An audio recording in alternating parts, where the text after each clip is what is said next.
पीएपीएफएससी 2024 के जो भी एस्पिरेंट्स हैं उनके लिए इस वीडियो में बुक लिस्ट बताएंगे। हिंदी माध्यम के लिए जो है उनके लिए बुक का लिस्ट। हमेशा ध्यान रखो कि जरूरत की किताबें पढ़ें, लेकिन अच्छी तरह से पढ़ें, कई बार पढ़ें।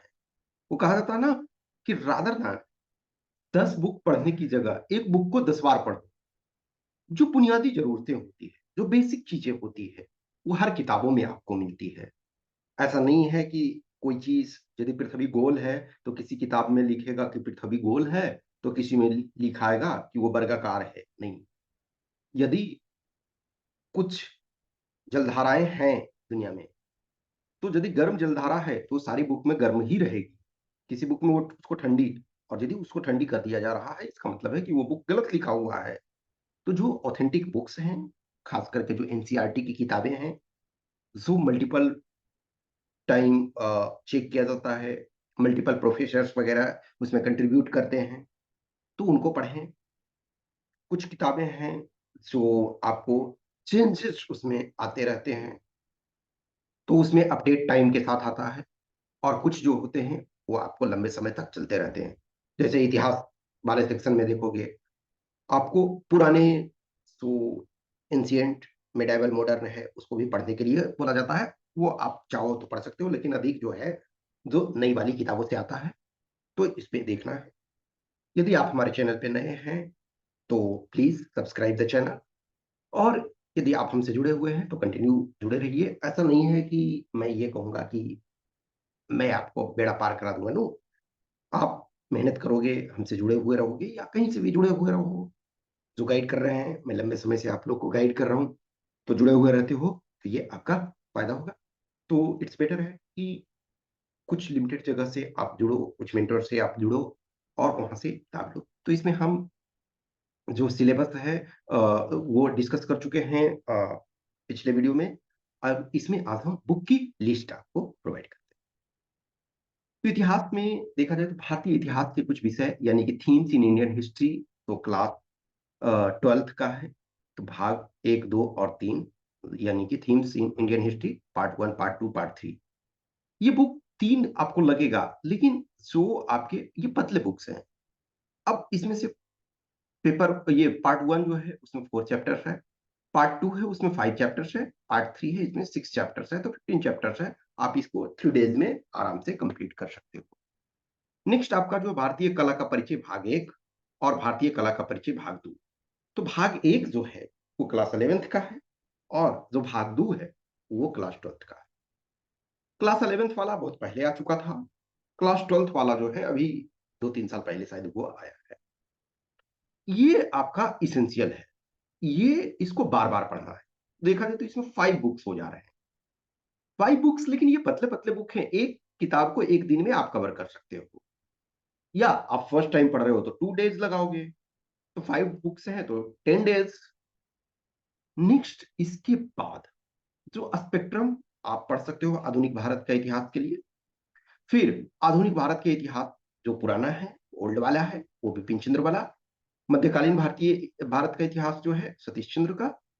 और प्राचीन भारतीय इतिहास जो है आर्य शर्मा का, ये पढ़ सकते हो। ये ऑप्शन आपके पास है। जितना आप चीजों को, ये लिमिटेड है, ऐसा नहीं कहोगे तो उस अनुसार तो 8 बुक्स आपके 9 बुक्स आप बता दे रहे हो। तो 9 बुक्स बता रहे हो तो ऊपर वाला जो इसेंशियल है वो पतले पतले बुक्स हैं, उसको 1 डेज 2 डेज में कवर किया जा सकता है। लेकिन ये जो बुक्स हैं इसको 1 डे 2 डेज नहीं, ये सारे बुक्स को एक एक 1 1 वीक आपको लगेगा पढ़ने के लिए। ये 4 बुक्स हैं तो इसको, अब ये इसका मतलब नहीं है कि उस 1 मंथ को, जैसे 4 वीक्स 4 बुक्स है 4 वीक्स, तो इसका ये मतलब नहीं है कि उस 1 वीक में और कुछ आप नहीं पढ़ोगे। नहीं, और भी चीजों को पढ़ोगे, लेकिन इसमें से जनरली 1 वीक का आपको टाइम लगा चाहिए। और परीक्षा में पूछे गए पूर्व वर्ष के प्रश्न, तो ये हमेशा ये सारे सब्जेक्ट के लिए बाय डिफॉल्ट आपके हैं। नेक्स्ट राज्य व्यवस्था यानी कि पॉलिटी। पॉलिटी में आपका लक्ष्मीकांत की भारतीय राज्य व्यवस्था ये अति महत्वपूर्ण है। ये शायद अभी 7th एडिशन आ गया है। आप 6th एडिशन आपके पास है तो कोई दिक्कत नहीं, आप उससे भी पढ़िए। At the end of the day जो मेजोरिटी चीजें कंटेंट, कोर कंटेंट होता है, कोर इश्यूज होते हैं, वो बुक्स में है।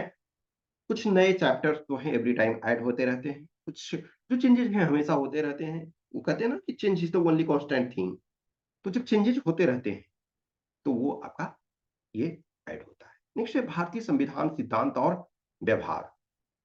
तो ये जो आपके Indian constitution theory and principles है, ये एनसीईआरटी का, ये जो है, ये सब पेपर 2 में और पर्सनालिटी टेस्ट इंटरव्यू में ये आपको काफी मदद करेंगे। तो जो भारतीय संविधान का सिद्धांत और व्यवहार, ये इसको आप पढ़ोगे, और राजनीति सिद्धांत, ये बहुत महत्वपूर्ण है। तो इनको पेपर 2 के पॉइंट ऑफ व्यू तो बहुत ज्यादा इंटरेस्टेड है, और ये होना चाहिए, और आप इंटरेस्ट लेते हो तो आपको बहुत फायदा होगा। नेक्स्ट आपका स्वतंत्रता प्राप्ति के बाद भारतीय राजनीति, पेपर 2 में महत्वपूर्ण है। और ऐसे भी सीओ समझ के लिए आज के डेट में जैसे इंटरव्यू में, पर्सनालिटी टेस्ट वगैरह में बहुत सारे क्वेश्चन इससे भी पूछे जाते हैं, तो आपको जाना चाहिए। नेक्स्ट है समकालीन वैश्विक राजनीति। यदि आपकी रुचि है, क्योंकि जो दुनिया में क्राइसिस, डिफरेंट टाइप्स के क्राइसिस चल रहे हैं, भारत अभी G20 का जो अध्यक्षता भारत के पास है, भारत ब्रिक्स में इंपॉर्टेंट भूमिका अदा करता है, भारत अभी जो संघाई कोऑपरेशन एससीओ है, कोऑपरेशन ऑर्गेनाइजेशन, उसका भी अध्यक्ष है। तो ये सारे जो चीजें हैं, ये इंपॉर्टेंट आपके लिए है, तो इसको आप जानते हो तो अच्छा है। नेक्स्ट आपका विज्ञान और पारिस्थितिकी और पर्यावरण। विज्ञान में देखो, हमने इंग्लिश वाले में देखोगे तो बताया आपको 9th और 10th, तो आप 7th से लेकर के 10th तक भी पढ़ सकते हो, लेकिन आपको लगता है कि 7th 8th हमारा ठीक है, तो आप 9th और 10th करो। 9th और 10th ये अति महत्वपूर्ण है, लेकिन आप चाहो तो 7th क्लास से स्टार्ट कर सकते हो, आप चाहो तो 6th क्लास से भी स्टार्ट कर सकते हो। और जो क्लास 12th का है, तो कुछ उसका जीव विज्ञान का जो 8 चैप्टर नंबर 8 से 16 तक, तो ये आपका जो विज्ञान के साथ साथ पारिस्थितिकी और पर्यावरण में भी हेल्प करेगा। हमेशा ध्यान रखो कि जो बुक्स है, जो टेक्स्ट बुक है, वो आपको कोर कंसेप्ट डेवलप करने में मदद करेंगे। इसके अलावा सारे सब्जेक्ट्स, उसमें करंट अफेयर्स आपको हर हाल में पढ़ना है। करंट अफेयर्स हर सब्जेक्ट में इंपॉर्टेंट है। कोई मेडिसिन नया आया, कोई खोज हुआ, किसी को नोबेल प्राइज मिला, कुछ भी ऐसी चीजें हो रही है, तो वो आपको करंट अफेयर्स में। और लुसेंट का सामान्य विज्ञान भी आप पढ़ सकते हो, और या लुसेंट का जो जनरल जीके है, उसमें जो है साइंस वाला सेक्शन को देख सकते हो। नेक्स्ट आपका भूगोल। जो भूगोल में है, एनसीईआरटी क्लास 6 से लेकर के क्लास 12 तक का। ओके, सो एनसीईआरटी जो क्लास 6 से क्लास 12 तक का। अब किसी को लगता है कि हमारा 6 से 10 तक क्लियर है, तो आप 11th वाला, ये आपका मैंडेटरी है, ग्रीन में जो लिखा हुआ है ये मैंडेटरी है, लेकिन आप 6 से 10 तक, एक्चुअल में 6 से 12 तक जरूरत है, लेकिन 6 से 10 तक आपने कवर किया हुआ है तो वो जरूरी नहीं, लेकिन ऐसे कर सकते हैं। जो एनसीईआरटी क्लास 11th है, यानी कि उसमें 2 है, भौतिक भूगोल के मूल सिद्धांत, तो ये महत्वपूर्ण है, और भारत का भौतिक पर्यावरण, ये दोनों अति महत्वपूर्ण है। फिर क्लास 12th में 2 बुक हैं, मानव भूगोल के मूल सिद्धांत और भारत, लोग और अर्थव्यवस्था, और मैप एटलस तो आपका जरूरी है। और कुछ चीजों के लिए आप लुसेंट का जीके और करेंट का डेटा आप देख सकते हैं, जैसे मिनरल्स वगैरह हैं, या खाद्य पदार्थ के संबंध में कि किसी चीज का उत्पादन कहाँ अधिक हो रहा है, कोई जो खनिज है, दुनिया में कौन सा देश उसके अग्रणी उत्पादक हैं, कुछ ऐसी चीजें जो है। और एनसीईआरटी के बाद आप चाहें तो महेश वर्णवाल का भूगोल भी किताब पढ़ सकते हैं। अर्थव्यवस्था।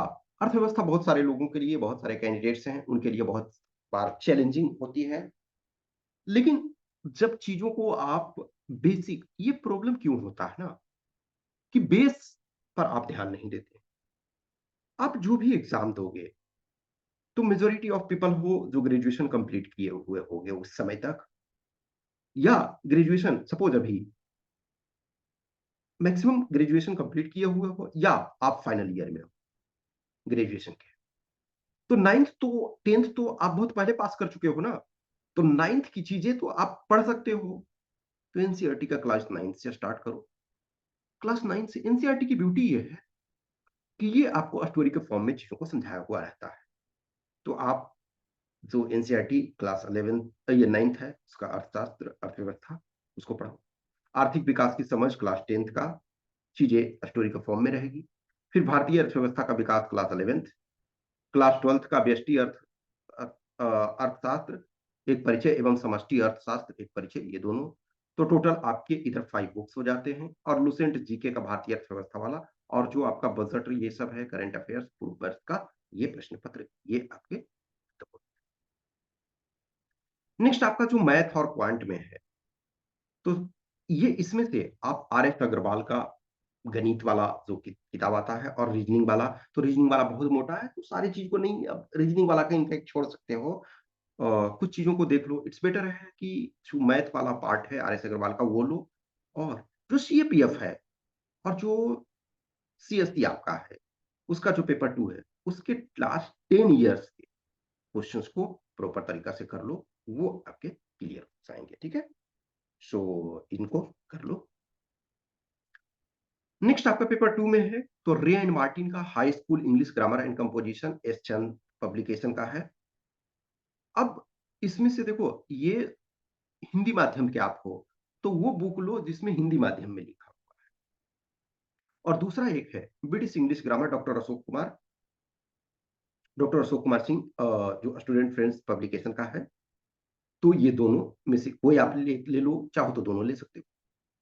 न्यूज़पेपर संपादकीय अनिवार्य है, रेगुलर रूप से हिंदी का, लेकिन सप्ताह में 2 दिन कम से कम अंग्रेजी का भी पढ़ें।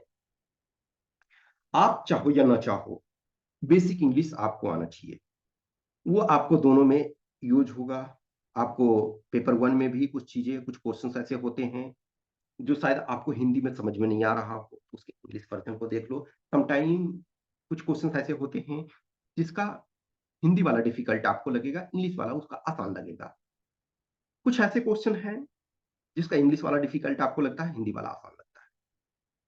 लेकिन पेपर 2 में जो 120 मार्क्स के हैं, वो तो हर हाल में आपको इंग्लिश में ही करना है। तो ग्रामर बेसिक आपका क्लियर होना चाहिए। ग्रामर के बाद सप्ताह में कम से कम 2 दिन आप कोशिश करो कि अंग्रेजी का भी न्यूज़पेपर को पढ़ो। स्टार्ट छोटे-छोटे चीज़ों से करो, छोटे-छोटे आर्टिकल से करो।